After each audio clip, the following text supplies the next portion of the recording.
après-midi ou bonsoir, dépendamment de l'heure à laquelle tu me regardes.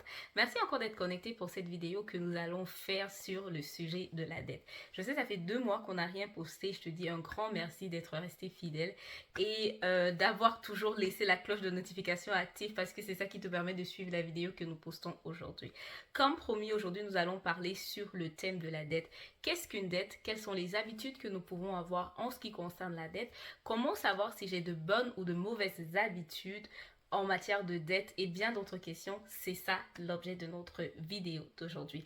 Assieds-toi, prends des notes et c'est parti.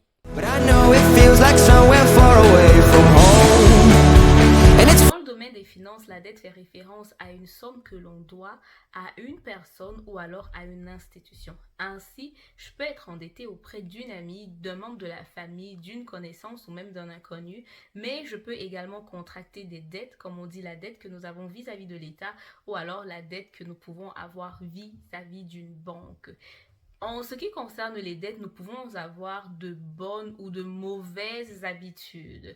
Les bonnes dettes et les mauvaises dettes sont deux grosses catégories de dettes qu'il te faut savoir différencier.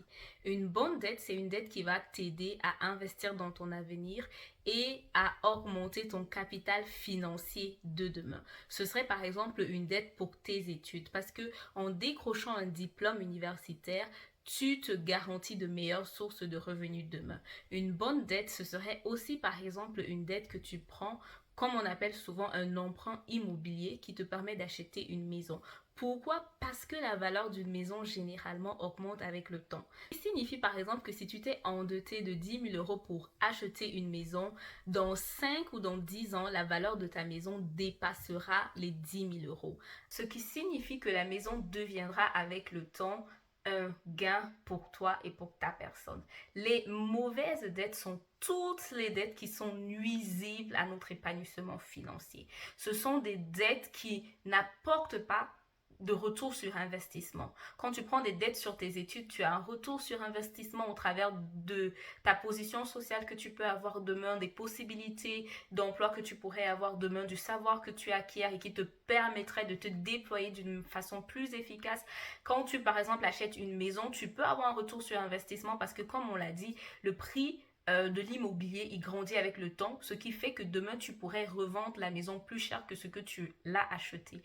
Mais les mauvaises habitudes en ce qui concerne la dette, les habitudes que beaucoup d'entre nous ont malheureusement, ce sont des habitudes qui nous amènent à contracter des dettes qui n'apportent absolument aucun retour sur investissement et ça, absolument pas sur le long terme. Ce sont par exemple des dettes que l'on va contracter pour les loisirs. Tu prends une dette parce que tu veux aller en vacances, que ce soit à Mallorca, tu vas aller aux Bahamas, tu vas aller en Australie, tu veux visiter New York, tu veux faire de grandes choses.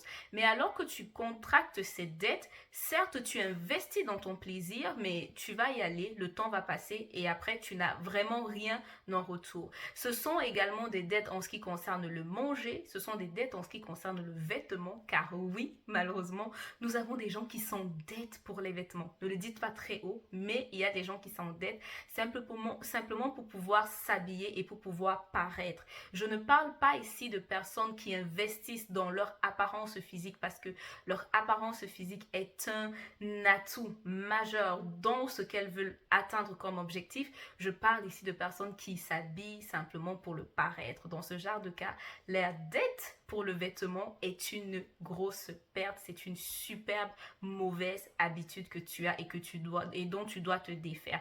Il y a également les dettes pour le manger. Il y a aussi la dette pour la voiture. Alors, quand on prend une dette pour la voiture, il faudrait d'abord savoir que la voiture, comme la plupart des appareils électroménagers que nous pouvons avoir, ou la plupart des appareils électroniques, la valeur de ces appareils-là diminue à partir du moment où on les achète. C'est-à-dire qu'une voiture, à partir du moment où tu l'achètes, sa valeur diminue. Elle n'augmente pas. Une voiture t'entraîne également des coûts. Et donc, acheter une voiture ou alors prendre une dette pour acheter une voiture, c'est avoir une mauvaise habitude. Parce que la voiture va te faire avoir des dépenses supplémentaires et que la voiture, pour beaucoup d'entre nous, ne va pas forcément générer des revenus, ne va pas forcément générer des retours sur investissement. Maintenant, peut-être tu te dis, bah tiens, est-ce que j'ai une bonne habitude ou alors est-ce que j'ai de mauvaises habitudes en ce qui concerne les dettes? On va poser quelques questions et quand tu vas répondre à ces questions, tu sauras si tu as oui ou non des bonnes ou des mauvaises habitudes en ce qui concerne les dettes. Une grande question que tu peux te poser pour savoir si tu as de bonnes ou de mauvaises habitudes en ce qui concerne les dettes, c'est par exemple, est-ce que tu as un fonds d'urgence? Si aujourd'hui, tu n'avais absolument plus la possibilité de prendre des dettes, que ce soit auprès des personnes ou alors auprès des institutions bancaires, étatiques, etc., etc., est-ce que tu pourrais t'en sortir? Si tu n'as pas de fonds d'urgence, ça peut également être un signe que tu as de mauvaises habitudes en ce qui concerne la dette. La deuxième des choses, est-ce que tu rembourses tes dettes à temps? Hmm, hmm, je le fais encore. On en a qui savent prendre les dettes et c'est un défaut et c'est quelque chose c'est une chose sur laquelle nous devons vraiment tous travailler. Parfois on prend des dettes et on se dit bah tiens je vais te rendre cela à la fin du mois. La fin du mois arrive et on n'a pas l'argent nécessaire pour rembourser à la personne.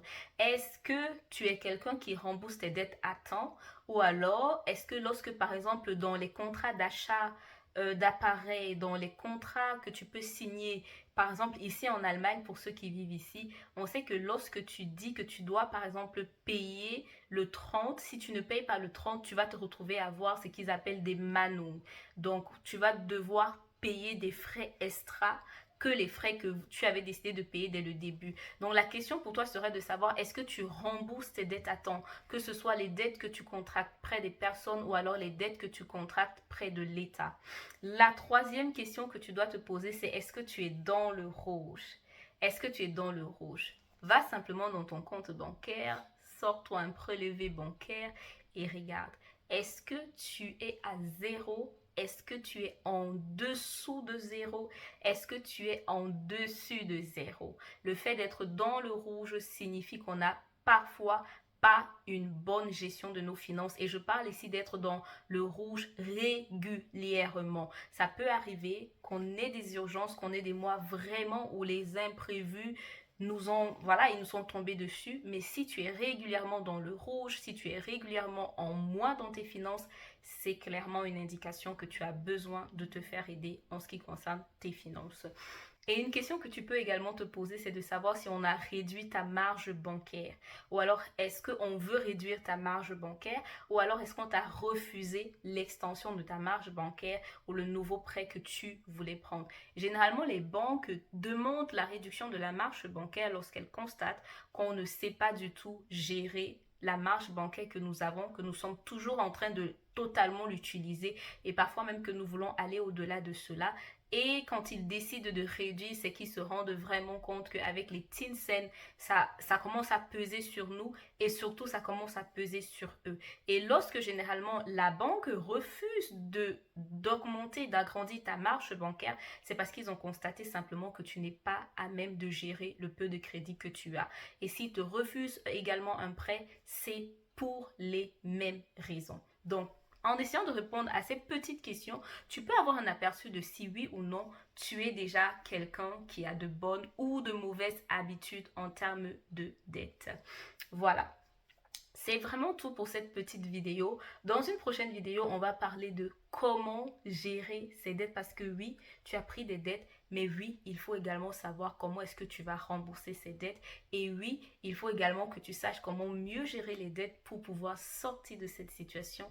Et on va ensemble échanger sur quelques petits tips qu'on peut faire pour mieux gérer nos dettes. Merci d'avoir été des nôtres encore. Je te souhaite une très belle journée.